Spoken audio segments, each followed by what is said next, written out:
So it's time for the Yak Gear rigs and techniques here. And so what, Dave, we're gonna talk a little bit about crappies tonight. Yeah, it's one of the most popular fish to fish for in Texas for several reasons. They're really good to eat.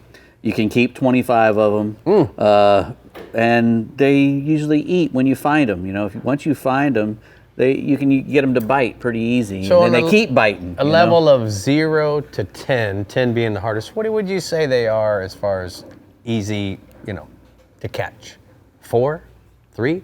They're pretty easy. Yeah, 3. Once especially like Bree says, if you get that live scope, Bree, she loves to fish. It's like a video game. It's correct. Yeah. You get up on a stump or a log and you put that live scope on it and the top of it looks like a big palm tree with all, glittering fish. You go, oh my gosh, we're going to tear them up. And you usually do. Yeah. They're just really cool. May through October is usually the best time in the main lake brush piles in 15 to 20, 30 feet of water. That's where they're going to be usually in the spring, from March to May. That's when their spawning period is in Texas. So they like to get up in the shallower water, the coves and whatnot around vegetation, and they'll make a bed, just like a bass will, and they'll, and then so that's where you'll catch them in those spawning areas, and they they like to stay together. They congregate in large schools, which is why you can catch 25 of them in a day.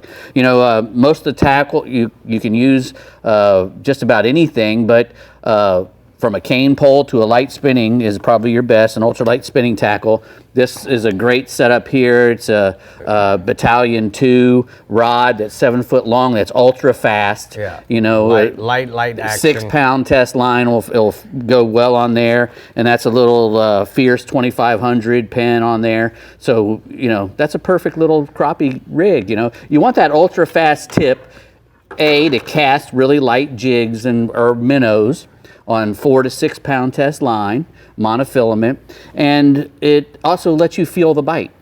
Gotcha. And it doesn't, jerk when you come back on it, that ultra fast tip, a crappie has kind of a little thin mouth, so you don't want to be jerking the bait or the jig out of his mouth. So you said jig, so I assume we're going to use some kind of jig here. We got tons of them there, a little 1/32 or an 1/8 ounce jig with a Bass Assassin Crappie Dapper on there, or one of their panfish, the panfish Assassins.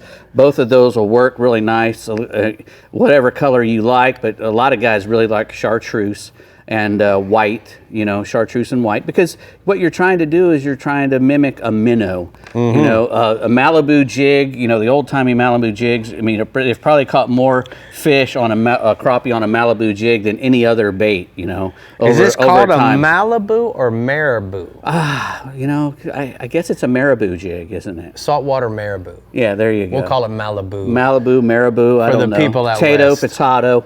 It's that sort of thing. But if you're fishing in a spot and you don't get a bite in 10 or 15 minutes, move on. They're usually found right above the thermocline. They don't like to get in the colder water if they can help it. The presentation should be above the fish. You don't want to go below them. They don't like to go down to get their food. They'll like to rise up and get it, whether you're fishing with a minnow or one of these jigs or whatever, which is really cool if you're using, a really good way to control that is using a bobber with a bobber stopper. Because then you can find, the depth that the fish are holding, slide a bobber stopper up to about that depth, put your bobber on, and then put your hook on, maybe with a slight, an Aberdeen hook, a 1/0, like at Eagle Claw Aberdeen. With their minnow? With a minnow. And what happens is you can cast that rig out there, and the bait will go down 25 feet, and then that bobber stopper will come to the top of that bobber, and boom, now you're in perfect position for that. So the bobber stopper is going to be on this side of the bobber. Correct. And the line sliding through. Right. So that way that bobber goes all the way down to the hook, so you can cast. And then once it gets to the the right depth, boom, it stops and hangs right above the fish. You want it to be hanging right above where you see them, where you're marking them. So that bobber stopper really works. I feel like I just learned a bunch. Yeah, get minnows. I'm going to incorporate that bobber system in my tarpon fishing. That will work. I know. We're going to talk more about this during the commercial break. Okay. And Malibu. There you go. Yeah. Got to incorporate Malibu, Malibu. Marabou. Oh, yeah.